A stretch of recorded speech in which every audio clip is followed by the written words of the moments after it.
부산의 역사와 사건을 사사시 턴다. 사심 가득한 특별한 모임 사사클럽 클럽장 한상진입니다. 반갑습니다. 안녕하세요, 최원호입니다. 네, 안녕하세요. 토크마스터 목전입니다. 오, 토크마스터 목지원. 오, 오늘 또 인사를 좀 더 새롭게 하시네요. 우리 최현호 씨는 그냥 하셨는데. 그러니까 저는 그냥 최원호입니다 했는데 네. 여기는 토크 마스터입니다 하면서 초심을 잃지 말아야 되니까, 선배님. 오, 오늘은 좀 뭐 야심차게 뭔가 네. 준비한 게 있다고. 오늘 탁 사사클럽 시작 전부터 막 좀 이렇게 열정이 좀 타오르더라고요. 비장해요. 오늘 비장하더라고요. 오늘 뭐 제가 기대해도 되는 겁니까 오늘? 그럼요. 그러면 오늘 역시나 기대하셔도 됩니다. 아, 그래서 과연 오늘의 주제는 뭘지 너무나 궁금합니다. 자, 오늘 주제를 유추해 볼 수 있는 소품을 제가 준비를 했습니다. 오, 또. 이거는 지금 촛불인데, 촛불. 오, 촛불. 이게 오늘 우리 뭐 오. 주제랑 연관이 있나요? 뭐 자유의 신상 같기도 하고. 저는 이걸 준비했습니다. 이거 뭐죠? 이건 약간 응원봉인데, 사실은. I'm so sorry but I love you 다 거짓말. 보니까 이게 그 아이돌 팬덤의 VIP네. VIP네. 사실 그 빅뱅? 저는 아니고 이 작가님이 또 사심 가득한 사심 가득한 특별한 모임 네. 사사클럽. 그래서, 응원봉.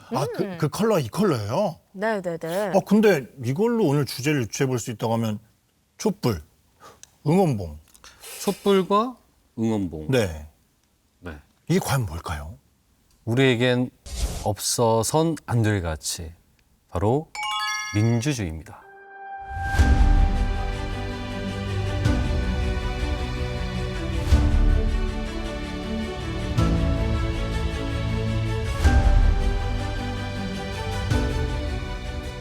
촛불 시위, 또 가장 최근으로는 이렇게 응원봉 시위까지 아주 상징적이라고 할 수 있죠. 그럼요. 예. 어느덧 이 촛불과 응원봉, 민주주의의 상징이 됐습니다. 대한민국의 민주주의가 위태롭고 위기를 맞을 때마다 우리 시민들은 이 촛불과 응원봉을 들고 거리로 나섰죠. 맞습니다. 아주 평화적인 방법으로 평화 시위로 민주주의를 지켜냈죠. 자, 사사클럽 오늘은요. 부산이 걸어온 시간, 민주주의, 그 역사의 시간 속에서 비밀 회동을 가져보도록 하겠습니다. 첫 번째 시간 여행, 날짜를 공개합니다. 2024년 12월 3일 밤 10시 25분 윤석열 대통령이 용산 대통령실에서 심야 긴급 담화를 실시합니다. 대통령에 비해서 충격적인 말이 흘러나왔죠. 파렴치한 종북 반국가 세력들을 일거에 척결하고 자유 헌정 질서를 지키기 위해 비상계엄을 선포합니다.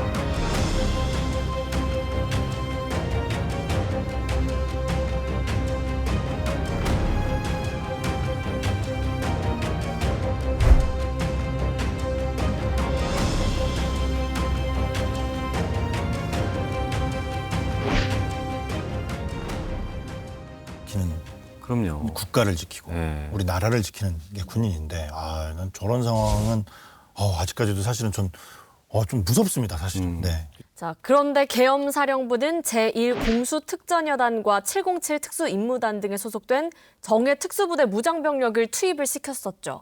국회의사당, 더불어민주당 중앙당사, 중앙선거관리위원회 청사 등에 진입하고 점거를 시도합니다. 급기야 포구령 제1호를 발표해요. 포고령 위반자에 대해서는 영장 없이 체포하고 구금, 압수수색을 할 수 있고 계엄법 제14조에 의하여 처단한다. 야, 맞나? 왜냐면 전 사극을 또 했었으니까 오. 사극에서 네.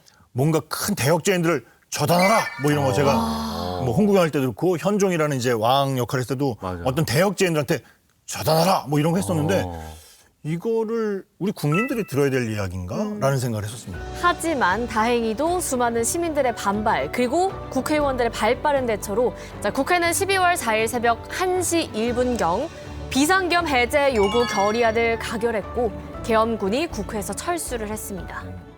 비상계엄 해제 요구 결의안은 가결되었음을 선포합니다. 가결되었음을 선포합니다.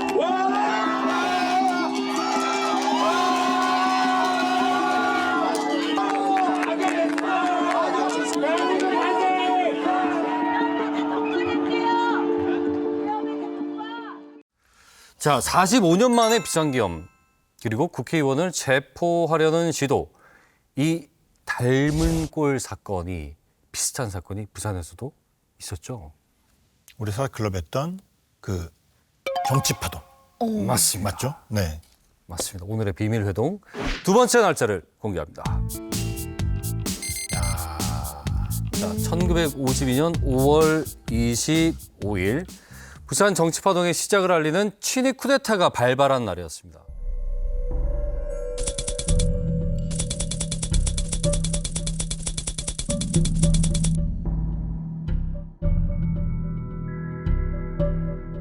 (5월 25일) 자정을 기해서 이승만 대통령 부산 경남 그리고 전남 전북 총 23개 시도에 비상계엄령을 선포를 합니다. 그리고 다음날 아침 아주 충격적인 사건이 발생을 하죠. 버스 한 대가 부산 시내를 운행하고 있었어요. 이 버스에 누가 탔냐? 대한민국 국회의원. 맞아요. 맞아요. 저희 이때 이거 보고 처음 알았잖아요. 그렇지. 국회의원 통근버스 있다는 거. 맞아요. 자, 이때 국회의원 48명이 버스에 타고 있었는데 그때 이제 정부 임시청사가 부민동 동아대학교에 있었죠. 그리고 네. 그 옆에 무덕전, 여기가 임시국회 역할을 했던 맞아요. 국회의사당 기능을 했죠. 그러니까 이 버스를 태운 국회의원들을 태운 버스는 진짜 무섭다. 그때 정문으로 들어올 때 누군가가 탁 하고 버스 앞을 가로막았죠. 스톱! 멈추시오! 좋았어요. 길을 비키시오. 자, 총을 든 헌병들이 국회의원들이 탄 버스에 올라탑니다. 잠시 검문 좀 하겠습니다. 검문. 헌병들이 이렇게 불시에 검문을 하고 또 불법 연행을 막무가내로 할 수 있었던 이유, 바로 자정 선포된 비상계엄 때문이었죠.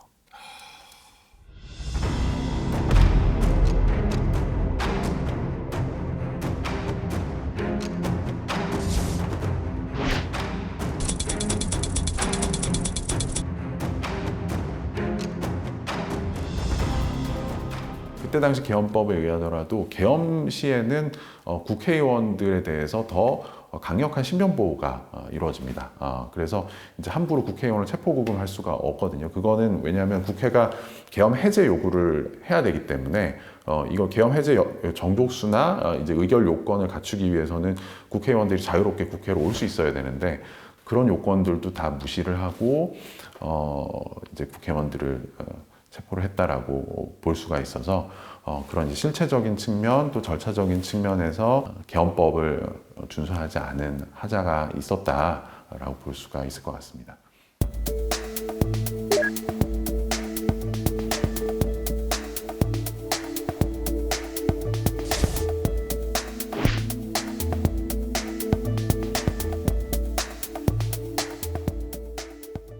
왜 이런 선택을 했느냐? 당시에는 국회에서 대통령을 선출한 시스템 간선제가 실시가 되고 있었죠.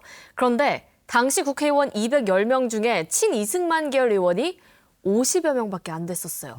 아무리 해도 국회에서 선출하는 시스템으로는 2대 대통령 연임을 할 수가 없었던 거죠. 그래서 이승만의 선택이 비상계엄을 선포하는 것이었어요.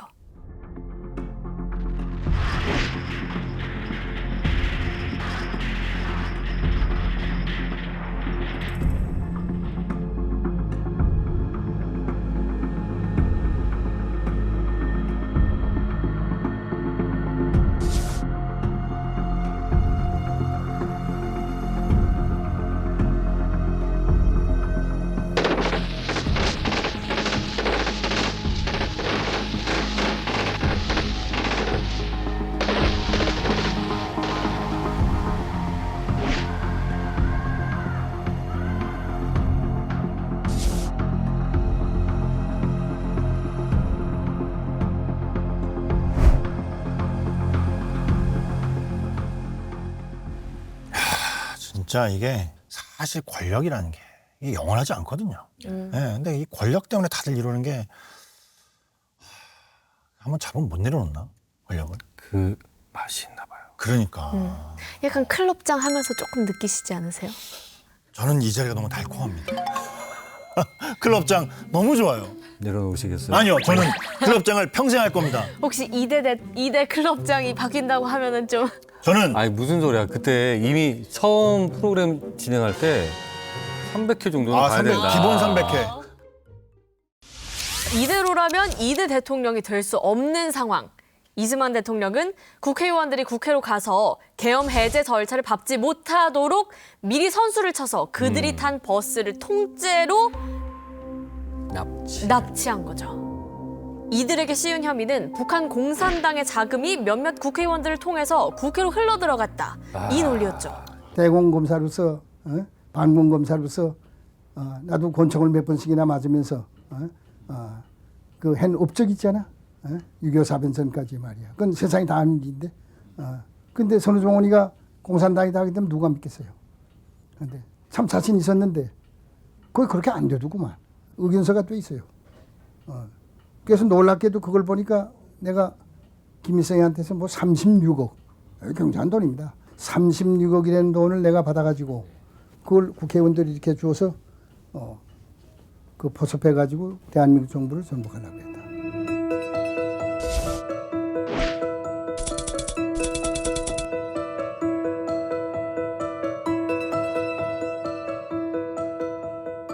당시 이제 뭐 어떤 사람을 잡아다가 확실하게 이제 그 뭔가 처벌할 수 있고 사지로 몰아넣을 수 있는 제일 좋은 방법은 빨갱이로 모는 겁니다.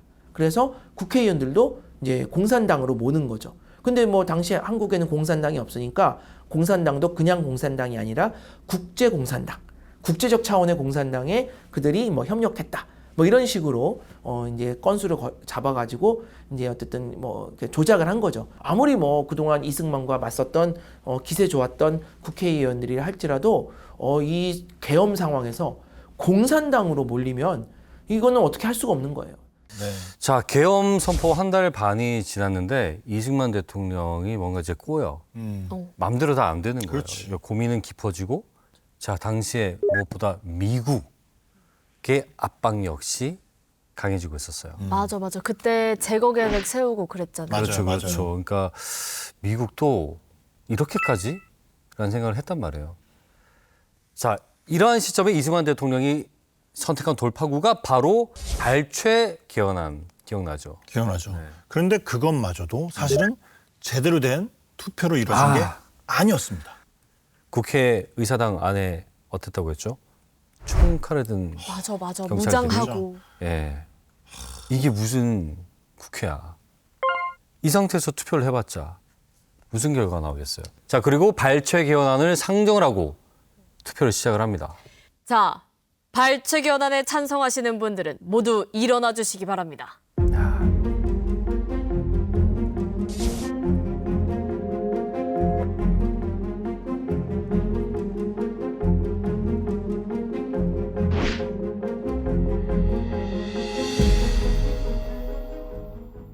자, 국회 제적의원 166명 중에서 163명이 찬성을 하면서 이 발췌 개헌안 국회에서 통과가 됐습니다. 이로써 계엄 선포 뒤 40여일간 계속되어 온 부산 정치 파동 막을 내리게 됩니다.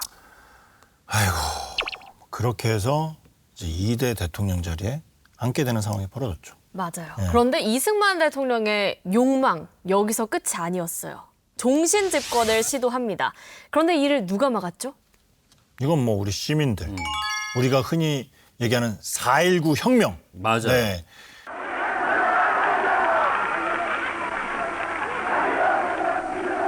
창원로 고등학교 학생들 휴무회가 진행하자. 그 뒤에는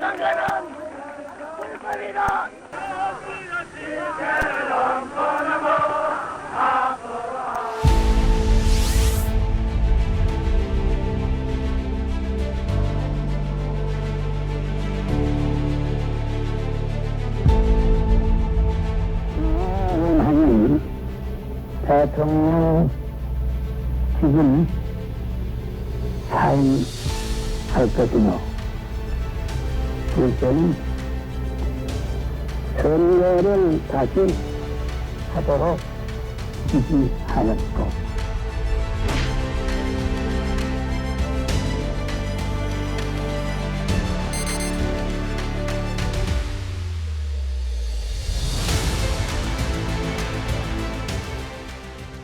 누군가의 권력욕, 그리고 한 나라의 대통령이 선포하는 비상계엄, 그리고 독재가 우리 삶에 미치는 영향은 어떤 게 있었을까요? 자, 사사클럽 1981년 8월 1일로 가보겠습니다. 자, 1981년 8월 1일, 당시 전두환이 정권을 장악했던 5공화국 시절이었어요. 이때 부산에서 어떤 일이 일어났는지 혹시 두 분 기억하세요? 81년. 사실은 어제 일어난 일도 잘 기억이 안 나서. 이게 나이가 들면 어제 저녁 드셨어요? 아니 그러니까 이게 항상 깜빡깜빡해. 어제 저녁에 내가 돈가스를 먹었는지 물을 먹었는지 이게 국밥을 먹었는지 기억이 나지 않으신다면 이 책을 보시면 바로 기억나실 거예요. 이에이치카의 역사란 무엇인가. What is history? 그래서 이거 어떤 사건 때 우리가 다뤘었죠? 아이, 이건 또 우리가 이화 이화 불임 사건. 불임 사건이죠. 네. 맞아요. 그때 당시에 열심히 모여서 책 읽고 토론하던 평범한 맞아요. 젊은이들이 하나둘 잡혀갔었죠. 자, 영장도 없이 어느 날 갑자기 체포된 이들은 모두 다 같은 곳으로 끌려갔었어요.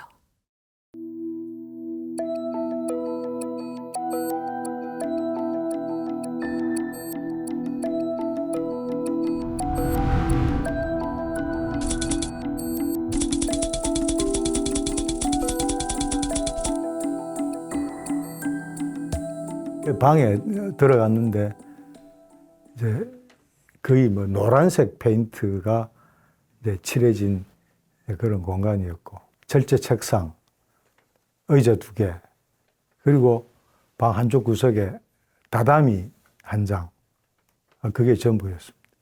우르르 이래 몰려 들어와가지고 무자비하게 패기 시작하는 거예요. 아니 이렇게 통닭구이가 되면 손하고 발이 올라가 있잖아요. 그죠? 매달리니까. 이렇게 딱 매달린 자세에서 구타를 하니까 손발이 요하고 손발이 많이 맞죠. 손발. 요 무릎들, 손발, 머리 때릴 때는 그냥 탕 이렇게 때렸던 것 같아요.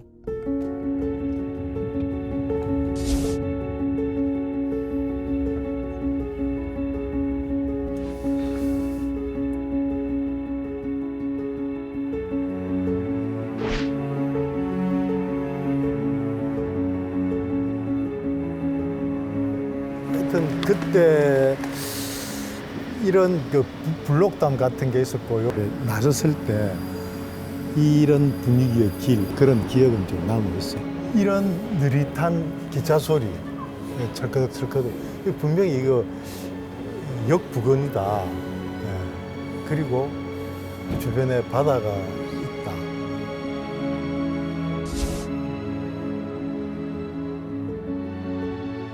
요 안에 마당 있는 조그마한 건물, 이런 블록 담벼락이 있었던 거 기억이 납니다.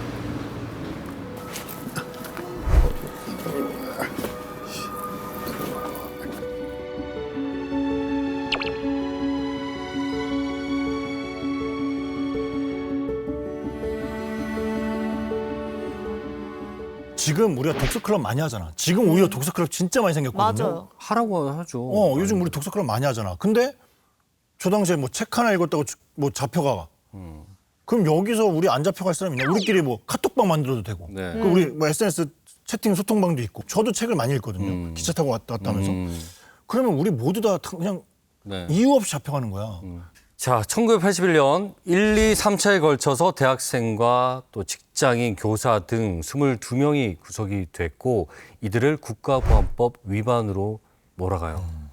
일명 빨갱이. 지금은 얘기한 대로 너무나 평범한 책 하나 읽었을 뿐인데 국가 전복을 시도하려 한 불순 세력으로 낙인을 찍은 거예요. 자, 그 시기 시민들은 평범한 책 한 권, 또 노래 한 소절도 몰래 숨어서 들어야만 했었어요.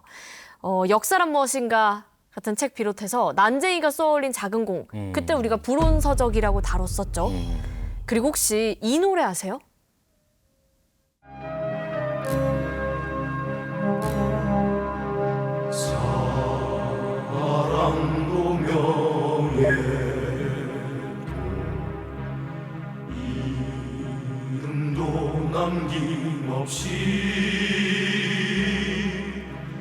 한평생 나가자던 뜨거운 맹세. 5.18 민주화 정신을 대표하는 노래 임을 위한 행진곡. 희생자들의 명예를 지키고 민주주의 역사를 기억하겠다는 결의와 같은 노래였던 이 곡 또한 불온한 노래다라고 규정을 하고 금지곡이 됩니다. 그 외에요. 이미자의 동백아가씨, 송창식의 왜 불러, 심수봉의 순자의 가을 등 정말 많은 노래가 금지곡이 됐었죠. 저는 이 얘기를 실제 이제 저희 집에 가수들이 많아서 이 얘기를 들었었는데 예전에 뭐 송창식 씨의 왜 불러는 왜 금지곡인 줄 아세요? 왜 불러? 왜인 줄 알아요? 반말이어서. 불온하잖아. 불온하다고. 왜 불러? 네가 왜 불러? 이걸 왜 부르냐고. 반말이라고? 반말이라고. 이유가 황당하네. 그렇지. 이유가 황당하지. 그 이모님이 돌아가시긴 했지만 고 현미 이모님께서 보고 싶은 얼굴이라는 노래가 있었는데 이 노래도 금지곡이 될 뻔했었대요. 왜요? 누가 보고 싶은 거냐고. 보고 싶은 얼굴 하면 혹시 북한 그렇지. 그렇게 생각해. 왜냐면 또 뭐 그 당시에는 그냥 코에 걸면 코걸이고 귀에 걸면 귀걸이. 그러니까 이 정도면은 김범수는 진작 잡혀 보고 싶다는 들어갔잖아요. 뜻이지. 그러니까 뭐 그냥 누가 듣다가 누군가가 권력자가 야 기분 나쁜데? 이러면 금지곡이 된 거지. 터무니없는 거지. 우리 부산 시민들의 민심이 불같이 들끓었던 날이 있었어요. 우리 일회였던 정답! 부마 민주항쟁. 네. 맞습니다. 사사클럽 비밀회동. 자, 이제 1979년 10월 18일로 가봅니다. 1979년 당시 5.16 군사정변으로 권력을 잡은 박정희 전 대통령이 무려 3번의 개헌, 유신을 통해서 독재를 하던 때입니다. 잠깐만 5.16 아니지. 부마항쟁은 10월 16일 아닌가요? 맞죠? 그죠? 정확하게 날짜를 10월 16일. 기억하시네요. 네. 10월 16일에 부산대학교에서 시위가 처음 시작이 네. 됐죠. 그날 아침 10시에. 네.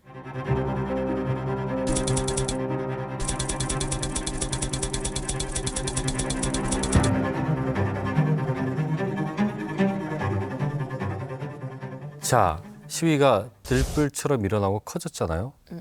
그리고 1979년 10월 18일 0시를 기해서 비상계엄령이 부산에 선포가 된 거죠. 그렇지. 맞아.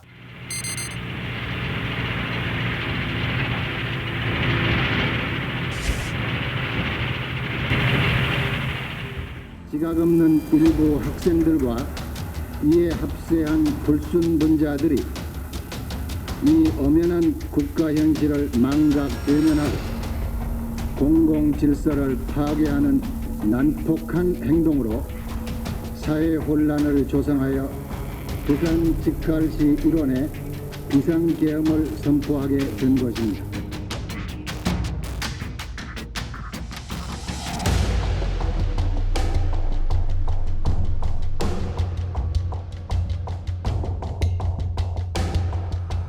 (1979년 10월 18일) 밤 김재규 정보부장 박정희 대통령에게 긴급 보고를 합니다.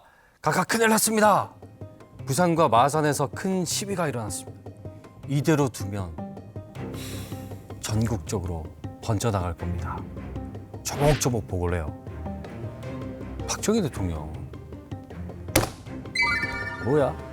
화를 내고 야, 시위 계속되면 내가 직접 발포 명령 내린다고 해. 근데 옆에 있던 간부들도 그게 맞는 것 같다. 다 때려잡아야 된다. 종용을 한 거예요. 부추긴 거예요, 옆에. 그때 조사를 하면서 그 나왔던 대화 내용이 기가 막힌 게 있었어요. 기억하시나요? 임자는 가만히 있어. 간보대에선 300명을 죽이고 깠다가 없었는데 우리도 대모되면 100만, 200만 명 죽인다고 뭐 깠다 있겠습니까? 그때 처음에 우리가 이 내용을 방송하기 전에 봤을 때 저는 100명, 200명인 줄 알았어요. 나도 처음에 잘못 본 줄 알았어. 네. 진짜로. 100만 명, 100만 200만 명, 200만 명? 맞아. 그러니까 부산 시민 지금 300만인데 절반 이상을 다 그냥. 그래서 박정희 대통령 10월 18일 0시를 기해서 부산에 계엄령을 내렸죠. 바로 부마 민주항쟁이 그 이유였습니다.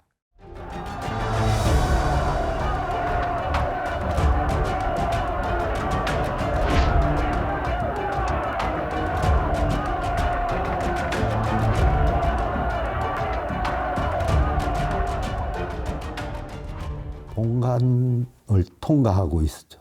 그런데 그것은 이미 시위대가 내려오고 있더라고. 그때는 한 100명 가까이 이렇게 돼가지고 뭉쳐 내려오는 것 같아요. 사람들이 점차 이제 구호를 외치고 해놔놓으니까 이제 그 합류하는 사람들도 생기고 이러는 아, 여기까지는 성공이구나.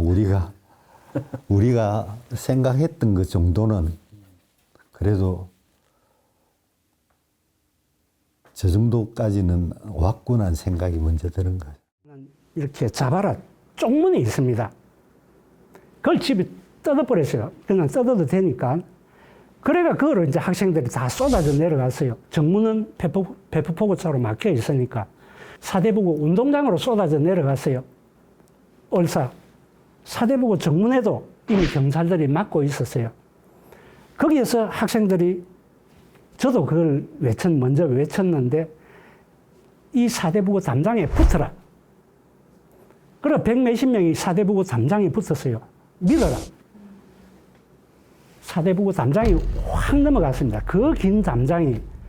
이건 저는 이제 정말 큰 의미를 두고 싶은 게 사대부고 담장이 무너졌다는 것은 18년 철권 통치가 무너지는 그 순간이었고 10월 16일 부산대 학생들을 중심으로 번져나간 시위가 삽시간에 부산 시내 곳곳으로 퍼져나갔죠. 그들은 모두 한 목소리로 외쳤어요. 유신철폐 독재 타도! 유신철폐 독재 타도! 그 당시에 영문과 부산대 영문과 1학년이었던 최진아 양의 일기장을 우리가 첫 회 본 기억이 있는지 기억나시죠? 네, 기억나죠. 제가 다시 한번 가져왔어요. 실제로 그 당시에 최진아 양이 썼던 일기입니다. 와, 저렇게 빽빽하게 썼어. 제가 다시 한번 읽어볼게요. 어느 여학생이 뒤에서 던진 돌멩이에 맞아 머리에서 피를 철철 흘리며 두 사람의 교수에게 부축돼 나가는 모습은 정말 딱했다. 교수님들이 여학생들은 다친다고 아예 끼지 말라고 하셨지만 이게 말이나 될 법한 소린가? 우린 대학생이 아닌가? 우리는 함께 일어났다. 비상기업령이 선포된 부산 10,000명이 넘는 병력들이 부산 시내로 들어왔습니다. 장갑차, 아까 봤던 탱크, 그 육공 트럭들 거리에 진입을 했고 시위대뿐만 아니라 그저 구경하던 시민들까지도 마구잡이로 잡아들여서 무차별적으로 구타했죠. 우리 시민들 굴하지 않았어요. 시위를 계속 이어갑니다. 자, 그렇게 항쟁이 일어난 지 10일 뒤 서울 모처에서 총성이 울려 퍼져요. 10월 26일 저녁 궁정동 안가에서 박정희 대통령이 김재규 정보부장에 의해 총으로 저격당하죠. 그렇게 18년간 이어온 박정희 유신 체제는 막을 내리게 됩니다. 야, 이게 여기서 사실 끝이 났어야 돼. 여기서 정말 다 끝이 나고 시작이 됐어야 되는데 끝났어야 됐죠. 안타깝습니다. 네. 1979년 12월 12일 대한민국 역사에 더 큰 어둠이 내려앉았습니다. 바로 전두환 계엄사령관. 국무부에서 저쪽에 뭔 뜻인지 어떻게 하려고 그러는지 그걸 좀 알아서 여기다 내려줘야 오히려 될 거 아니냐 이거지. 우리죠, 우리들이야. 지금 하나의 구태타지요, 그러니까. 다 점령이 다 된 것 같아.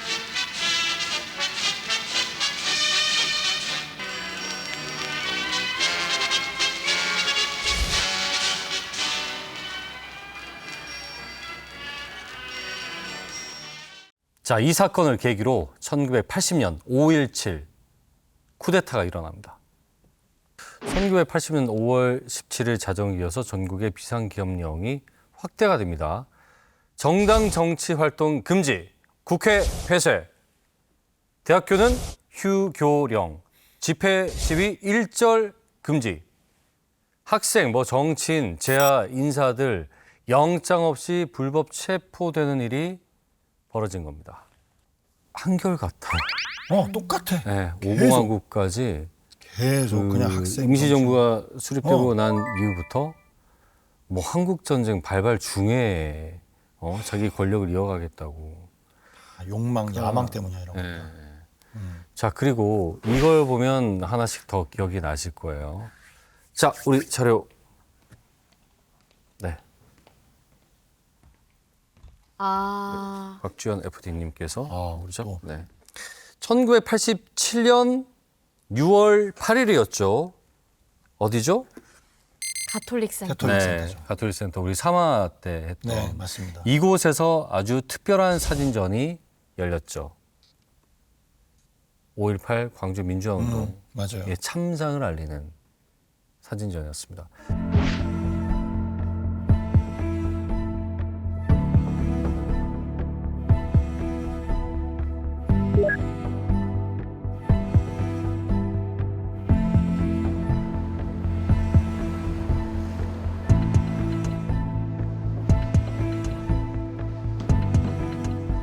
사진들은 이제 이쪽 벽에다가 이렇게 전시를 이렇게 쭉 했었어요. 그 5살, 4살인가 꼬마가 아버지 영정 들고 있는 사진, 그 사진을 제일 앞에 놨던 것 같아요. 당시 사진들은 어떤 장면들이 담겨 있었어요? 그 길에서 막 곤봉으로 때리는 사진이라든지 아니면 군홧발을 바른 사진이라든지. 와서 보신 분들의 반응은 좀 어땠어요? 기억나세요? 들어와서 그냥 보자마자 그냥 완전 눈물 범벅에다가 주저앉아서 너무 분노해가지고 나가면서 막 진짜 끄이끄이 막 소리내어 울고, 이 관람객들이 이게 들어오시다가 이 사진 보고 나가고 밖에서 우는 소리 나면 안에서 우리 다 같이 울고, 그냥 그 전시하는 기간 동안은 참 많이 울었어요. 아마 그 광주 민주화운동이 발발해서 이런 일이 있었다는 건 들었겠지만 이 정도일 줄은 몰랐을걸요? 그럼요. 우리 또 목전 토크마스터가 직접 가셔서 우리 최수련 씨를 만나고 왔잖아요. 어떠셨어요? 저는 아직도 기억에 남는 게 이게 지금 정말 몇십 년이 지난 후의 일이잖아요. 그런데도 최수련 선생님이 그때를 생각하면 바로 눈가에 눈물이 맺히세요. 그게 너무 말하기도 고통스럽고 그때 희생된 사람들을 보는 게 생각하는 것도 너무 고통스럽다고 하셨거든요. 자, 그리고 곧이어 부산 시민들에게 아주 충격적인 소식이 전해집니다. 바로 부산의 아들 박종철 군의 사망 소식이었죠. 서울대학교 언어학과에 재학 중이던 박종철 군이 남영동 대공 분실에 끌려가서 물고문을 받다가 사망하는 사건이 세상에 알려진 거죠. 자, 경찰은 박종철 군의 죽음을 두고 어떻게 했죠? 그 유명한 탁친이 하고 죽었습니다. 쇼크사로 죽었다. 나는 야, 너 했더니 애가 갑자기 놀래서 하고 숨이 넘어갔다는 거야. 이게 이 시대 망언이죠, 망언. 네.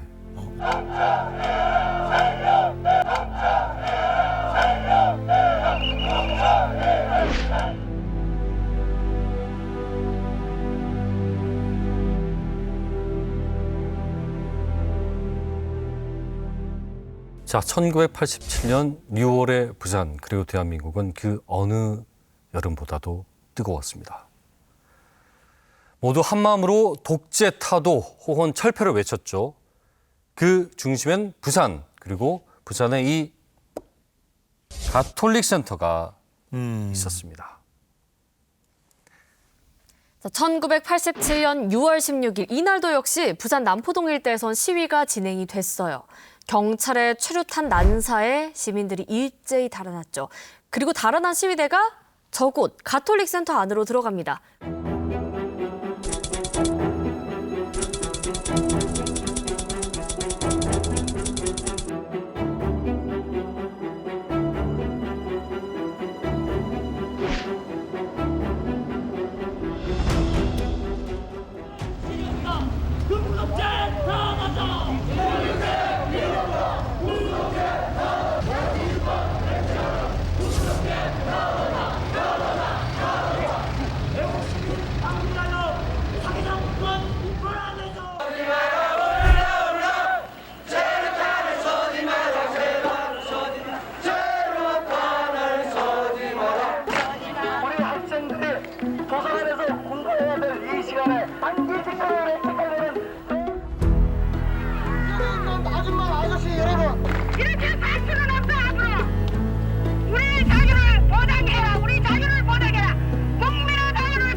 전체적으로 다른 곳에서 계속 여러 지역에서 시위를 했던 시위대가 가톨센터를 거쳐서 둘러서 다시 흩어져 나가는 이런 방식으로 시위가 있었죠. 그러니 이제 가톨센터 농성이 부산 지역에서는 시위의 중심이 되는 그런 역할을 했던 거죠. 그렇게 시위 열기를 이어가던 어느 날 가톨릭 센터로 한 통의 첩보 전화가 걸려와요. 여보세요? 지금부터 제가 하는 말 잘 들으세요. 공수부대가 김해로 왔고 곧 센터로 갈 겁니다. 공수 특전대가 와서 온다고 그래서 그 소문연합신문에 기자가 내주더라고요. 그래서 우리가 오후에 그걸 기다렸죠. 다 내려보내고. 시 학생과 일부 시민의 사회 교란 행위에 대하여 최대한의 인내와 자제로 사태의 확산을 막는 데 최선의 노력을 기울여 왔습니다. 그럼에도 불구하고 끝내 우리 모두가 간절히 바라는 법과 질서의 회복이 불가능해진다면 정부로서는 불가피하게 비상한 각오를 할 수밖에 없을 것입니다. 이게 진짜 무서웠을 거야. 왜냐면 우리 부산 자체가 비상계엄에 대한 이 트라우마가 좀 있는 도시잖아요. 기억이 있는 도시이기 때문에 이 눈앞에서 군인들이 이렇게 막 탱크를 막 몰고 오고 그러면 두렵죠, 사실은. 네. 그런데 이런 계속되는 겁박에도 굴하지 않고 시위를 했죠. 오히려 전두환이 압박을 느낍니다. 6월 19일 특단의 조치를 발표할 만큼 부산 시위 상황이 계속해서 촉각을 곤두세우고 있었어요. 자, 대통령 입에서 비상계엄 선포하겠다라는 말만 떨어지면 곧바로 공수부대가 투입될 수 있는 상황이었죠. 자, 그런데 우리의 가톨릭 센터 시위대 결코 뒤로 물러나지 않았어요. 그 청년들이요. 얘들아, 우리 죽더라도 여기 이곳에서 죽자. 다시 한번 결연하게 의지를 다집니다.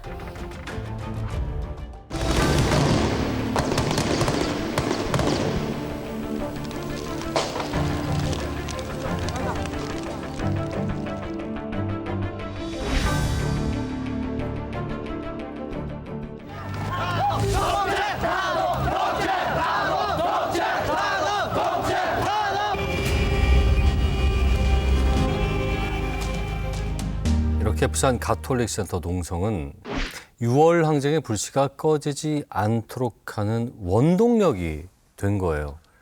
민주주의에 대한 열망은 다시 전국적으로 확산됩니다. 농성이 열린 지 열흘 뒤인 6월 29일 아침 양요섭 신부가 비장한 마음으로 사제복을 다립니다. 눈물의 미사를 드리고 우리 시민들과 함께 거리로 나섭니다. 자, 바로 국민평화 대행진.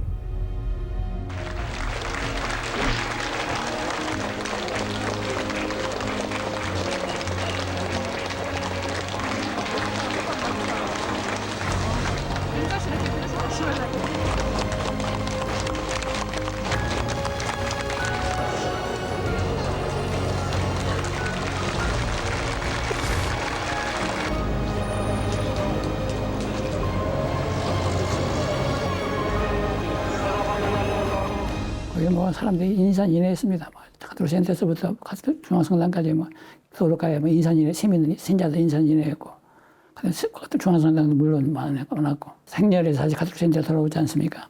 돌아올 때 자연스럽게 그 행렬에 따라서 평화행진이 이루어진 거예요. 말도 못하게 이루어졌어요. 그래서 마지막에 선언과 함께 끝났죠. 자, 결국 거센 시위 열기에 심한 압박을 느낀 전두환. 시민의 승리가 지금 이루어집니다. 6.29 특별선언이 발표가 됐죠.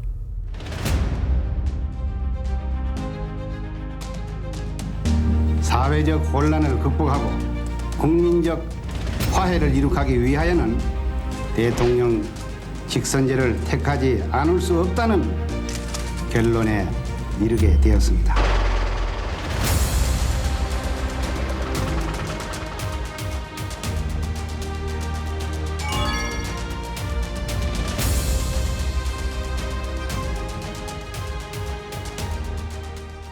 드디어 가장 민주적인 방법. 네, 정말 벅찬 순간이죠. 지금 저는 저 때가 초등학교 87, 84, 3학년이었는데 아직도 기억납니다. 뉴스 속보였거든요. 6.29 선언을 하는 날 어른들이 전부 다 TV를 켜놓고 박수를 쳤거든. 드디어. 야, 오늘은 기쁜 날, 찻값은 무료입니다. 기억나죠.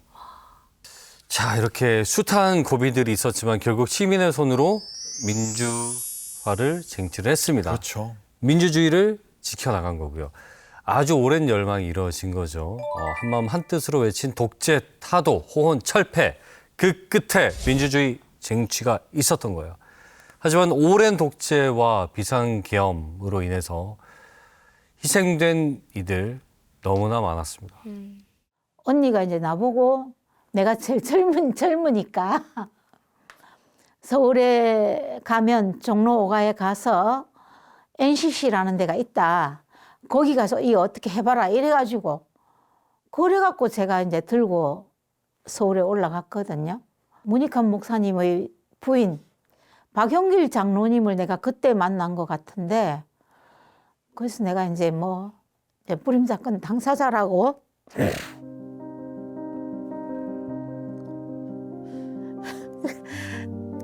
그 이제 이야기하고 그러니까 다들 이제 뭐 고생 많았다.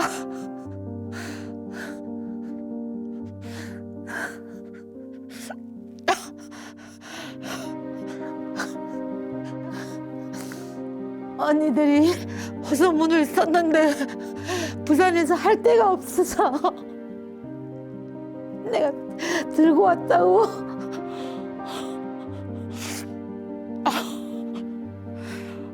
아유, 그때 생각하면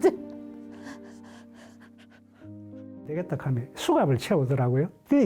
지금도 그 부산 후유증이 있는데 이 손은 보면 이렇게 손가락이 곱게 이렇게 펴가 있는데 이거는 이렇게 휘어져 갖고 피면은 구부러지고 피면 구부러지고 이 두 손가락이 지금도 가끔 가다가 아리면서 아파요.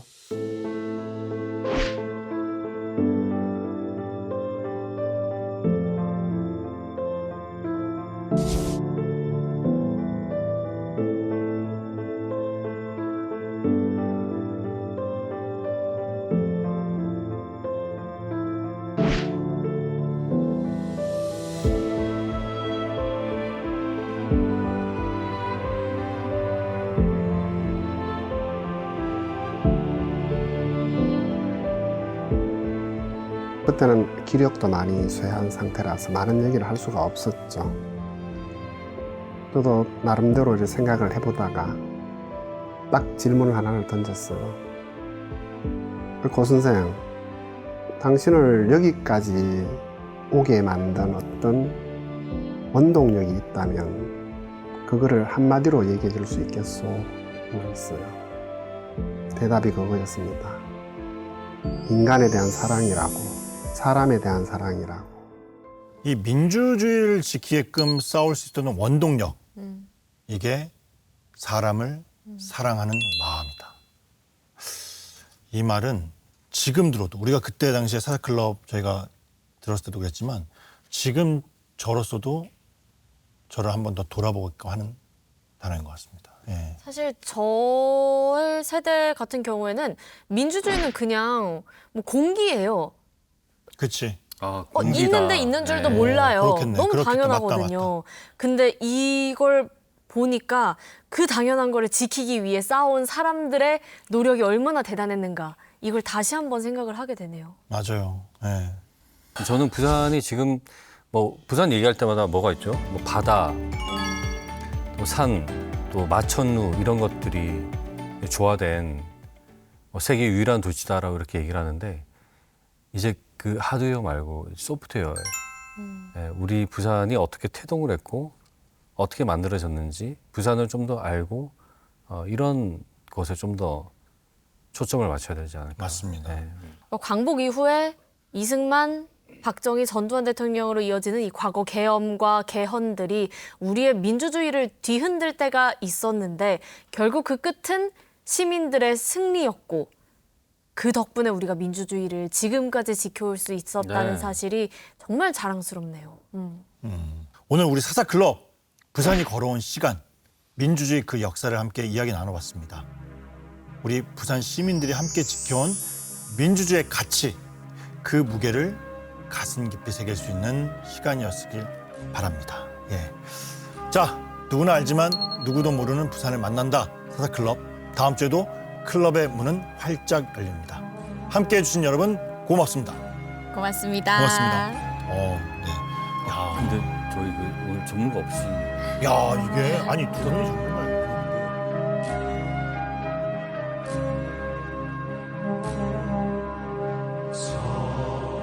사랑도 명예 이름도 남김없이